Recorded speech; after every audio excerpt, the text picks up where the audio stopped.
नमस्कार, मैं बंटी कुमार। आप देख रहे हैं जगदूत न्यूज। आज 10/3/2021 को रात्रि में बलभाई स्थित जाप कार्यालयों में शाह जाप राष्ट्रीय अध्यक्ष राजीव रंजन उर्फ पप्पू यादव जी ने मीडिया कॉन्फ्रेंसिंग कर संबोधित किए।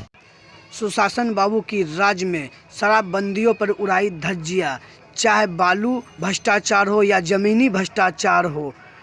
जाप कार्यकर्ता उपस्थित थे। पूर्व नगर सभापति मनोहर कुमार यादव, नागेंद्र सिंह त्यागी, अन्य कार्यकर्ता उपस्थित थे। चले जानते हैं सुप्रीमो पप्पू यादव जी क्या कहते हैं।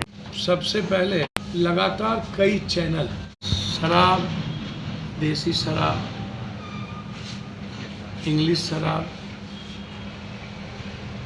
मुख्यमंत्री सचिवालय में कैसे मिलता है, कैसे बिकता है, नदी के बगल में कैसे लोग पीते हैं, और लगभग हर दिन किसी न किसी जिले में 5 करोड़ के लगभग शराब पकड़ी जाती। कल भी उपड़ी में ट्रक शराब। लगातार साल भर से ऊपर से कह रहा हूँ कि बिहार के लगभग 50,000 करोड़ रुपए का पैरेलल इकोनॉमी, 300 रुपये की लगभग एक बोतल दारू, और अब 1400 रुपये में एक बोतल दारू, 200 साढ़े 250 की दारू की बोतल। जब 5,000 बजट था बिहार सरकार की तब, और अब जब 1400 रुपये की एक बोतल दारू बिक रही है, तो ये 50,000 के लगभग पैरेलल इकोनॉमी है। जो जनता का पैसा बंगाल, नेपाल, पंजाब, यूपी और झारखंड जा रहा है। लगभग सबसे ज़्यादा आज इनकम ऑफ वे जो है लोगों का, जो नेताओं का, पदाधिकारियों का, थानेदारों का, वो शराब से सबसे ज़्यादा इनकम।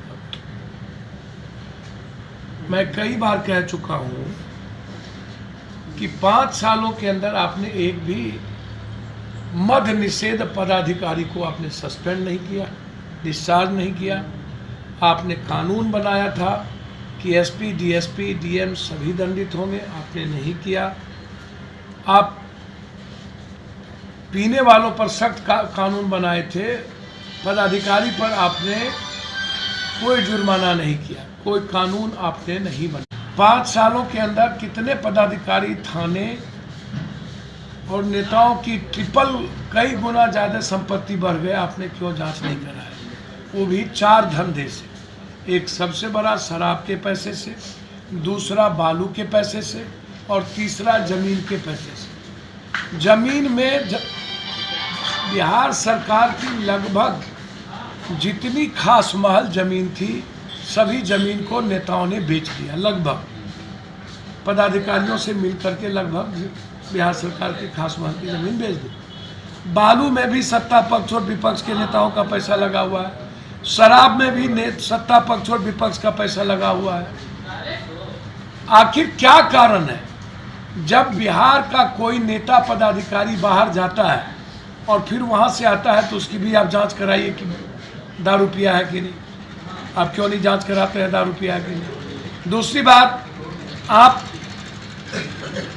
थाना में लगभग 70 से 80% पदाधिकारी और जिले में जो है वो दारू पीता है। आप उसकी जांच हर सप्ताह क्यों नहीं कराते हैं, ब्लड सैंपल? तीसरी बात, मैं धन्यवाद दूंगा विपक्ष को कि पहली बार उन्होंने राजनीति करने के लिए किसी मंत्री का नाम लिया है कि मंत्री के घर पर दारू पकड़ाया गया। तो नीतीश कुमार जी को जांच कराना चाहिए।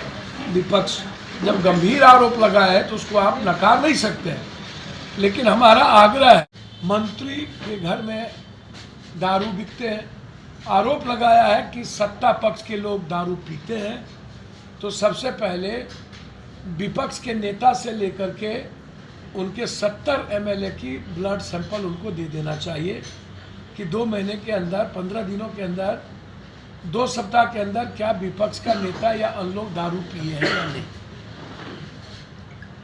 तुरंत सैंपल दे देना चाहिए, जिससे सत्ता पक्ष पर दबाव बनेगा और सत्ता पक्ष के हर मंत्री और हर एमएलए को अपना ब्लड सैंपल देना नेसेसरी हो जाएगा। साथ साथ पदाधिकारी और थाने के हर एक पदाधिकारी की जांच होनी चाहिए कि 3 महीने के अंदर दारू पिए हैं या नहीं। इससे पता चल जाएगा कि दारू की स्थिति बिहार में 15.6% लोग दारू पी रहे हैं आज भी। ये भारत सरकार का और बिहार सरकार का सर्वे बताता है।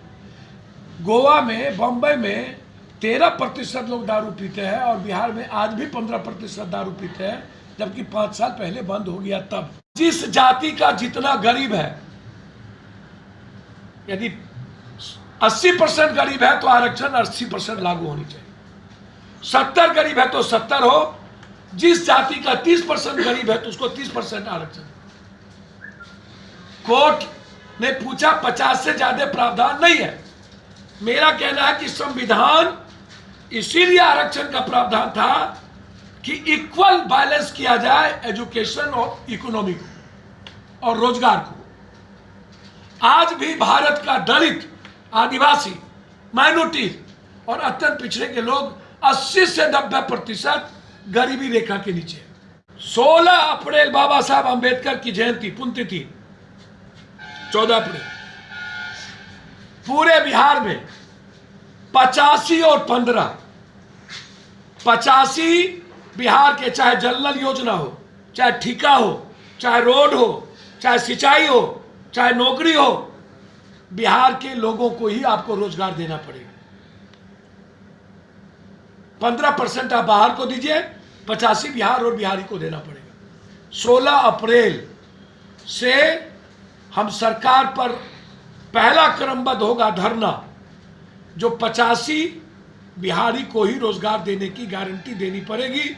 ये जो बड़े बड़े कंपनियों का ठेका आप साउथ से, बाहर से ला करके हमारा पैसा बाहर भेजते हैं और यहाँ के लोग बाहर जाकर के पैसा भी बाहर ही देते हैं और मेरा बिहार कंगाल होता जा रहा है, इसके खिलाफ हम, यदि सरकार ने कोई लॉ नहीं लाया तो हम बाहर की एक भी कंपनी, 15% को छोड़ एक भी कंपनी को बिहार में हम न ढुकने देंगे, न काम करने देंगे। 15% लोगों को ही, सिर्फ बाहरी लोगों को रोजगार यहाँ हम करने देंगे। उसके बाद बिहारी का राइट हो। और ये लड़ाई 14 अप्रैल से शुरू। 13 तारीख को जो किसानों ने रेल रोकने का निर्णय लिया, 650 से ऊपर लोग डेथ कर चुके हैं, आत्महत्या डेली हो रही है। हम लोगों ने तय कर दिया कि 13 अप्रैल को, मार्च को पटना जंक्शन पर पूरे बिहार का कोई गाड़ी नहीं चला। किसान के पक्ष में पटना जंक्शन पर हम लोग खा लेंगे। क्या बन्नी के स्कूल के इस दीवार के टूटने के इतनी बड़ी हादसा के बाद क्या अब कोई सरकारी भवन फिर क्या नहीं टूटेगा? खबरों के साथ बने रहने के लिए धन्यवाद। अगर आप चाहते हैं कि जगदूत न्यूज की सभी खबरें सबसे